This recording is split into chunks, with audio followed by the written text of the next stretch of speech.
신용이 낮고 소득이 적어도 믿을 수 있는 시중은행에서 대출을 받을 수 있는 정부 대출이 있습니다. 바로 햇살론인데요.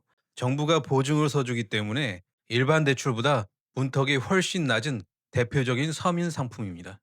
게다가 2026년부터 복잡했던 상품이 딱 두 가지로 단순해졌고 금리도 더 낮아졌습니다. 그러니까 낮은 신용 점수와 소득 때문에 대출길이 막혔던 분들은 오늘 영상 꼭 시청하시기 바랍니다. 자, 바로 시작하겠습니다. 기존의 근로자 햇살론, 햇살론 15처럼 이름만 복잡했던 네 가지 상품이 2026년부터 일반 보증과 특례 보증 딱 두 개로 깔끔하게 정리됐는데요. 지금 화면을 보시면 예전에 복잡했던 네 가지 대출이 어떻게 두 개로 합쳐졌는지 한눈에 바로 확인하실 수 있습니다. 그래서 이제는 복잡하게 헤맬 필요 없이 내 조건에 맞는 딱 하나만 고르시면 됩니다. 새롭게 변경된 두 개 햇살론 상품을 나누는 기준은 딱 두 가지, 소득과 신용점수입니다. 여기서 하나만 해당되는지 아니면 둘 다 해당되는지에 따라 신청할 수 있는 상품이 달라지는데요. 낮은 소득과 낮은 신용점수 중 하나의 조건만 충족한다면 일반 보증을, 둘 다 충족한다면 특례 보증을 이용하실 수 있습니다. 그런데 여기서 대부분 오해를 하시는 부분이 있는데요. 소득도 적고 신용도 낮아서 둘 다 해당되면 이자를 더 많이 내야겠네 하고 생각하시는 겁니다. 하지만 오히려 조건에 따라서는 둘 다 해당되시는 분이 이자를 더 적게 냅니다. 왜 그런지는 뒤에서 명확하게 보여드리겠습니다. 우선 첫 번째 상품인 일반 보증 자격 조건은 딱 두 줄입니다.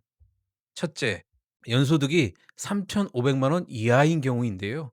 이때는 신용점수 상관없이 신청이 가능합니다. 이 부분은 서민금융진흥원 공식 자료에도 신용점수 무관이라고 명시되어 있으니 안심하셔도 됩니다. 둘째, 연소득이 3,500만 원을 넘는다면 4,500만 원 이하면서 신용점수가 하위 20%에 해당하시면 신청이 가능합니다.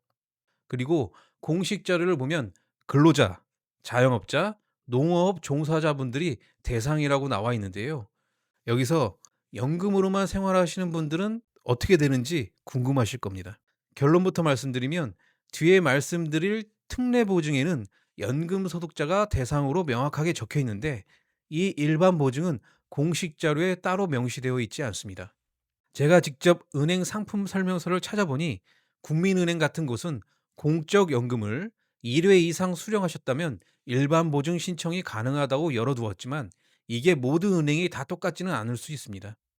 그러니까 국민연금 등 연금 소득만 있으신 분은 일반 보증이 되는지 국번 없이 1397번이나 해당 은행에 먼저 확인해 보시는 게 가장 정확합니다.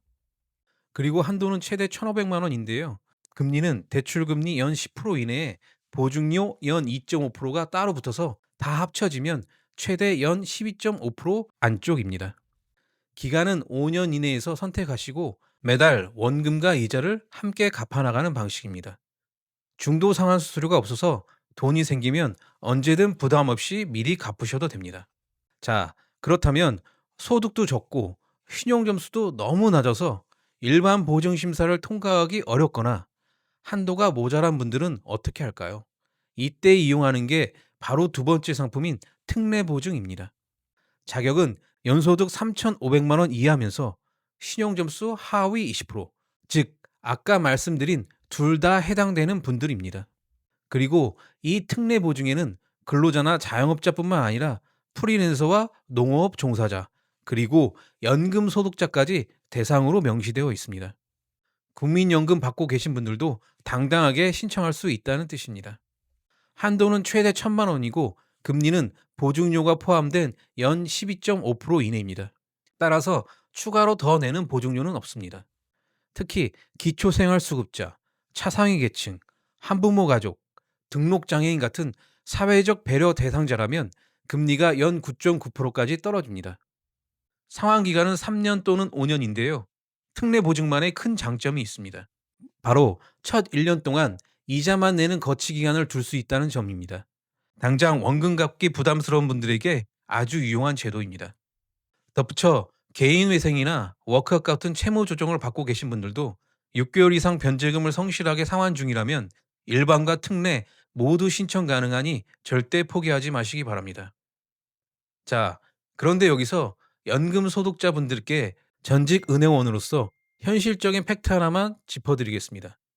연금 수령액이 보통 연 3,500만 원을 넘지 않으니 소득 요건은 거의 다 통과하시겠지만 진짜 관문은 상환 능력 심사입니다. 매달 받는 연금액이 너무 적으면 거기서 거절될 확률이 높거든요. 이럴 때는 국민연금 수급자를 위한 실버론이라는 제도가 따로 있으니까요. 우측 상단에 띄워드리는 제 지난 실버론 영상을 함께 확인해 보시기 바랍니다.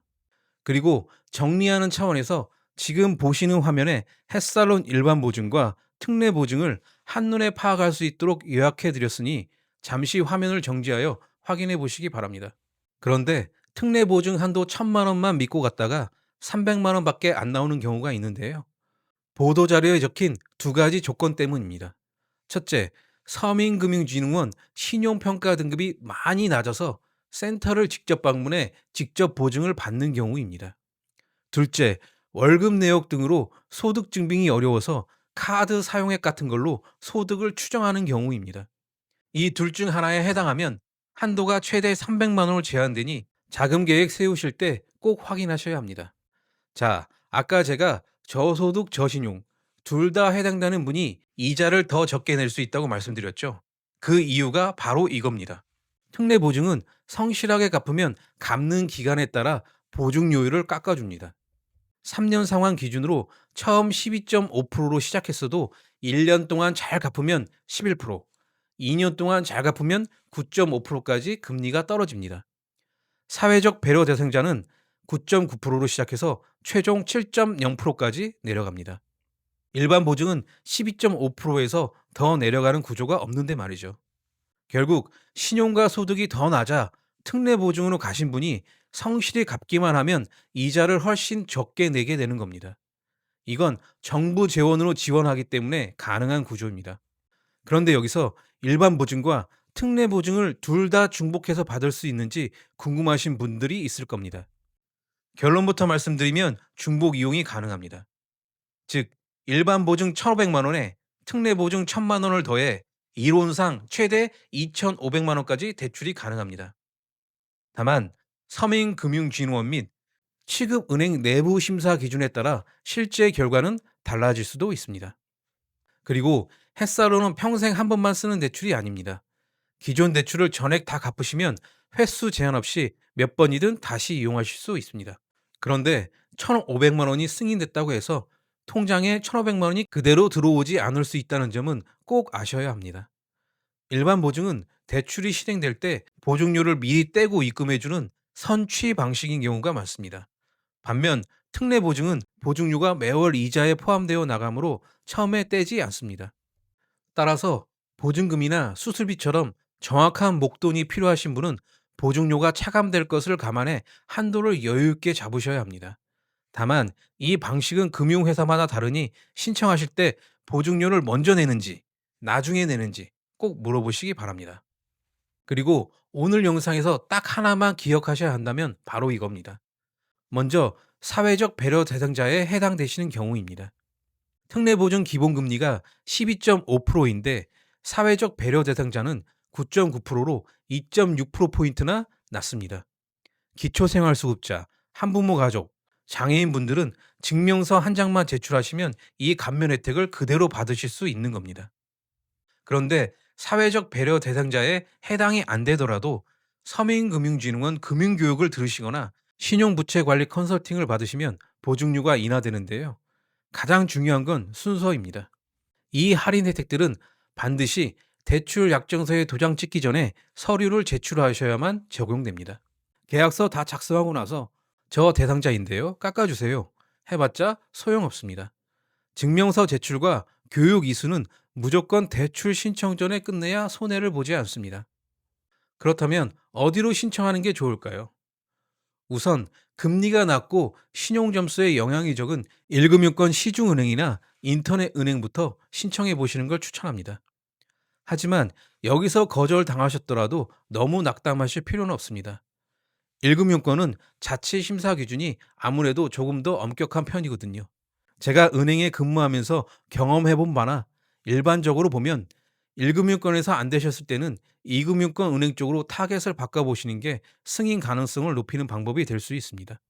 다만 이건 어디까지나 시장의 일반적인 경향과 제 경험에 따른 참고용이니까요.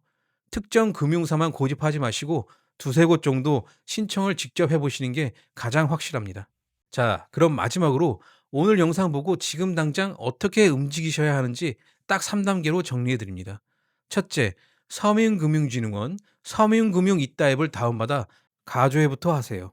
영업점 찾아갈 필요 없이 앱을 통해 내가 일반 보증 대상인지 특례 보증 대상인지 빠르게 확인할 수 있습니다. 만약 앱 사용이 어려우시면 국번 없이 1397 콜센터로 전화하셔도 됩니다. 둘째, 방금 말씀드린 감면 서류와 금융교육 이수를 미리 완료하세요. 대출 약정서 쓰기 전에 서류를 넘겨야 이자 부담을 확실히 줄일 수 있습니다. 셋째, 안내받은 금융회사 모바일 앱이나 창구에서 대출을 신청하세요. 1금융권 은행부터 먼저 대출 가능 여부를 확인해 보시고 혹시 부결되시면 2금융권 은행으로 넘어가셔서 신청을 마무리하시면 됩니다. 오늘 말씀드린 내용은 서민금융진흥원 공식 자료 기준입니다. 다만 정부 정책이나 금융회사 내부 사정에 따라 세부 조건은 바뀔 수 있으니 신청 전 한 번 더 확인해 보시기 바랍니다. 오늘 영상이 도움이 되셨다면 구독과 좋아요 부탁드리고요. 주변에 자금난으로 고민하시는 분이 계시다면 이 영상 공유해 주시기 바랍니다.